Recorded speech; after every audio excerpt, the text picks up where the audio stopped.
그리고 한 대가 간 게 아니고요. 경원 차량과 함께 갔습니다.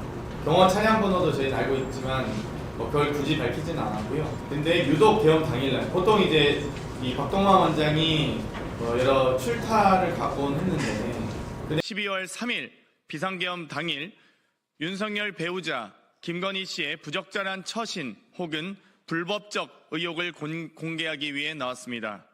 계엄 전후 김건희 씨의 행보가 나오지 않고 있습니다. 오늘 처음 계엄 당일 김건희 씨의 흔적을 공개합니다. 열흘 전 목격자의 제보가 들어왔고 제보의 신빙성을 확인하는 과정을 거쳤습니다.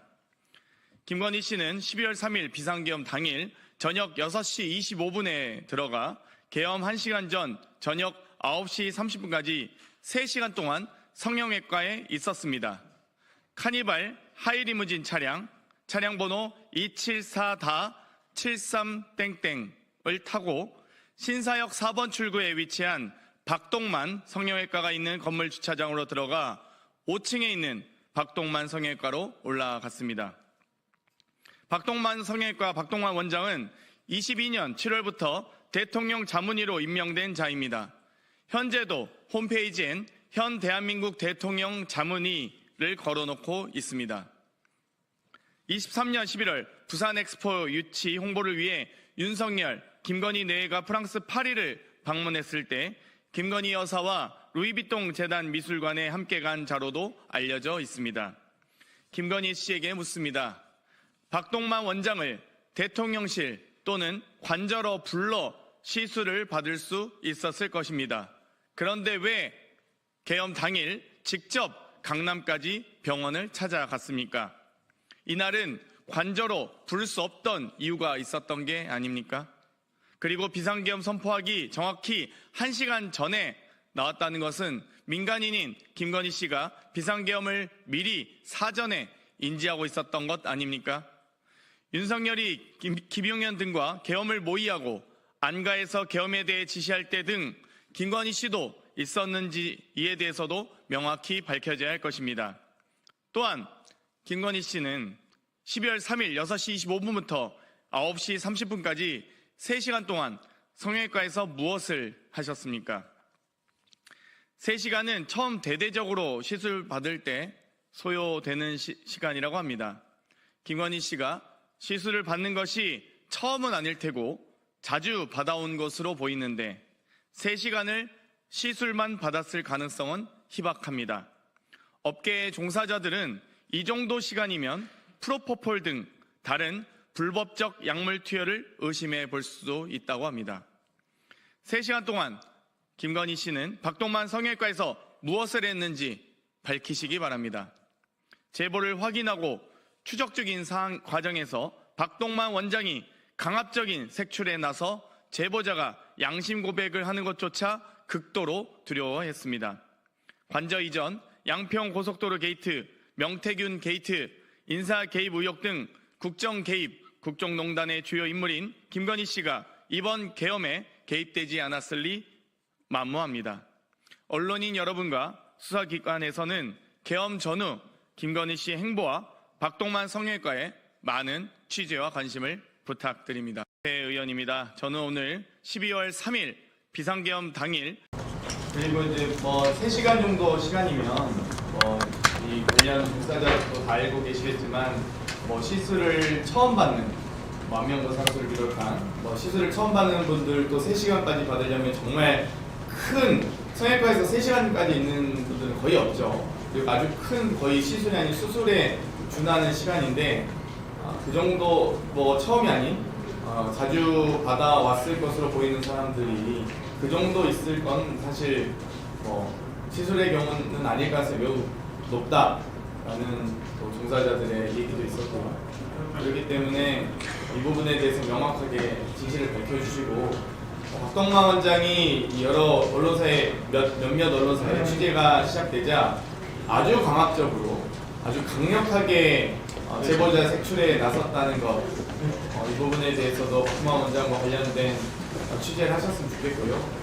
이 계엄 당일에 사실 이 김건희 씨가 이 성형외과를 찾은 거는 처음이라고 하는데 그동안에 대통령실이나 관저로 대통령 자문위를 불러서 뭐 치료를 받든 수술을 받든 했을 수 있는데 왜 굳이 개업 당일에 본인이 직접 나오게 됐는지 그 부분도 개업 당일에 미리 상황을 알았는지 그리고 이 1시간 전 병원을 나와 출발하면서 관저로 가야 된다 라는 얘기도 있습니다. 그래서 그 부분도 후속 취재를 해보시면 좋을 것 같습니다. 아마 더 취재를 해보시면 많은 얘기를 들으실 거라고 생각합니다.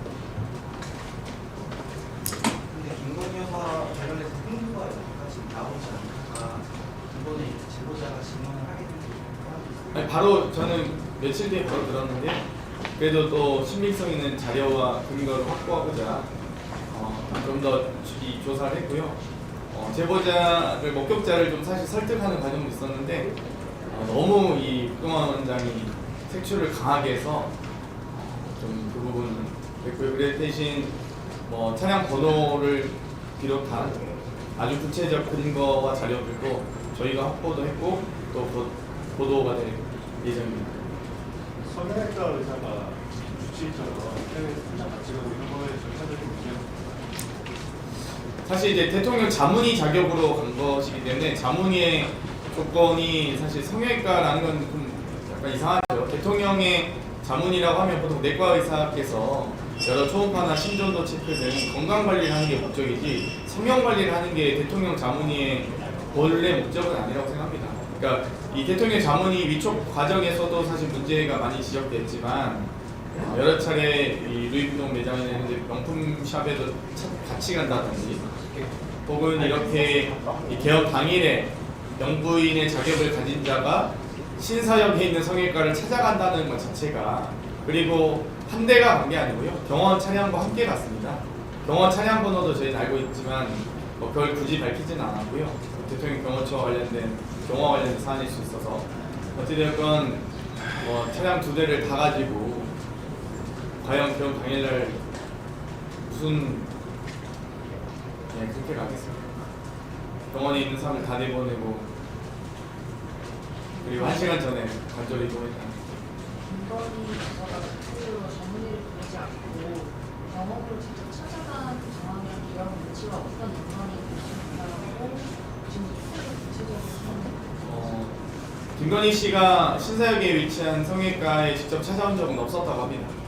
근데 유독 개업 당일날 보통 이제 이 박동환 원장이 여러 출타를 갖곤 했는데 근데 물론 출타 장소까지는 다 공개할 수는 또 확인할 수는 없겠지만 그런데 굳이 그날만 왜 굳이 박동환 원장이 출타를 가지 않고 김건희 씨가 직접 오게 됐는지 관저로 부를 수 없는 이유가 있었던 게 아니냐라는 강한 의혹을 가지고 있습니다.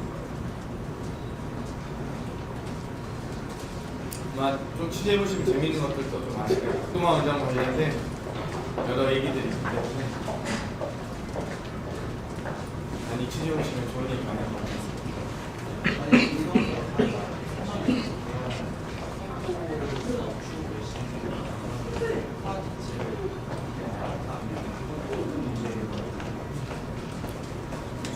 김건희 씨는 민간인이잖아요. 국가 안보와 관련된 비상계엄 상황에 대해서 알면 안 되고 알 수도 없어야 됩니다. 기본적으로.